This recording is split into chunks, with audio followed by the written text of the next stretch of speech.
La révolution guinéenne a besoin d'hommes, de jeunes intellectuels accourent de toute l'Afrique en Guinée pour soutenir Sékou Touré et s'inspirer de son action.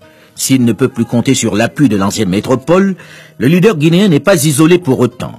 Parmi ses amis, Patrice Lumumba, le Congolais, Modibo Keïta du Soudan actuel Mali, Nasser d'Égypte, Ben Bella d'Algérie et surtout Kwame Nkrumah, le Ghanéen. C'est toutes les figures du tiers-monde engagées. Le Tché, Fidel Castro, Nelson Mandela, Storlikar Michael, Myriam Makeba, la célèbre chanteuse sud-africaine, et bien d'autres qui le soutiennent. Beaucoup séjourneront à Conakry et recevront un passeport guinéen. Boudé par l'Occident, fort de ses convictions socialistes, il se tourne vers l'Est, l'Union soviétique, la Chine populaire, le Vietnam. S'il fustige l'impérialisme, le président n'en néglige pas pour autant les États-Unis d'Amérique. Il sera reçu par le président Eisenhower dès 1959, puis par les présidents Nixon et Kennedy. Élu à la magistrature suprême en 1961, il multiplie alors les visites officielles. Sa priorité, son credo, c'est l'unité africaine, une tâche à laquelle il va s'atteler jusqu'à ses derniers jours. L'indépendance de la Guinée ouvre une ère nouvelle pour la formation d'un État africain puissant. Notre choix dépasse donc le cadre du territoire. C'est une option au nom de tous les peuples coloniaux d'Afrique. Le rêve de tout État fraîchement indépendant. Sékou Touré tient à y faire entrer la Guinée. Une décision hautement symbolique à laquelle Paris est fortement opposé. La délégation française menace même d'utiliser son droit de veto. Le bras de fer va durer plusieurs mois. Le 12 décembre 1958, avec l'abstention de la France, la Guinée est admise au 82e siège des Nations Unies. L'ONU, le président Sékou Touré lance un appel au monde entier. Ce que nous demandons au nom de la solidarité internationale et avec la profonde conviction que le développement du monde est dû à l'apport de tous les peuples. C'est une aide fraternelle qui permette à l'Afrique de se libérer entièrement de la contrainte et de l'exploitation étrangère.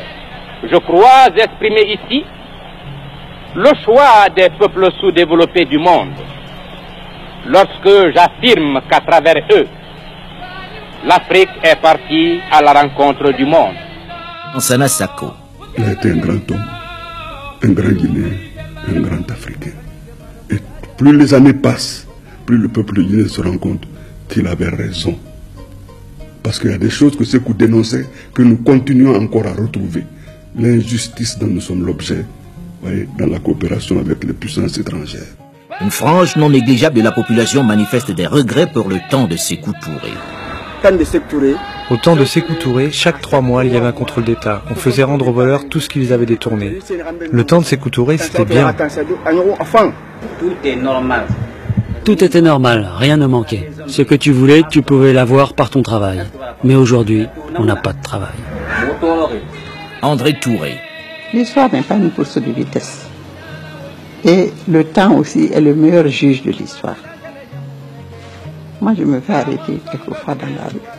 Ah, c'est la femme de notre chef. Notre bon chef, sa femme. Parce que lui, c'est le peuple qui comptait au-dessus de tout. Et nous, la famille rapprochée, nous venions après ce peuple-là. Moi, dès que je me suis mariée, j'ai compris cela parce que mon mari m'a dit, après le mariage, il m'a dit, ah, tu es une épouse terrible, c'est la politique. Il est resté le même, il n'a pas changé. Il a lutté jusqu'au dernier souffle de sa vie. Parce que tous les jours que Dieu faisait, tous les complots sont vrais. On vous dira c'est pas vrai, c'était vrai. C'était ourdi par le camp occidental globalement pris. Le gouvernement que j'ai l'honneur de présider, fidèle à l'idéal de justice et de solidarité, fidèle surtout à l'action et à la volonté unanime du peuple de Guinée en faveur de l'accélération de la lutte des peuples opprimés, entend une fois de plus proclamer que la liberté de l'Afrique est indivisible et qu'en conséquence, L'indépendance guinéenne est inséparable de celle des autres peuples d'Afrique. C'est pourquoi, de cette tribune, je lance un appel aux hommes conscients. Je lance un appel aux nations qui ont une grande part des responsabilités dans les affaires du monde. À tous les peuples prêts à participer à la construction. Le monde du triomphe de l'intelligence et des valeurs humaines. Désormais, ils sont dans le pays qu'ils ont aimé et défendu.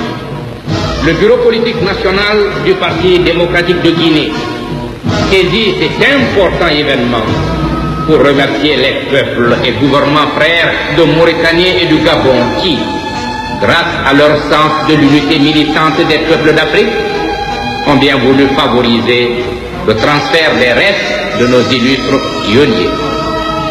En ces jours de victoire, notre peuple se fait le devoir de saluer la mémoire de tous les hommes illustres, de tous les combattants qui, au service de leur peuple et de l'humanité, un jour, la cause juste et permanente du bonheur social et humain.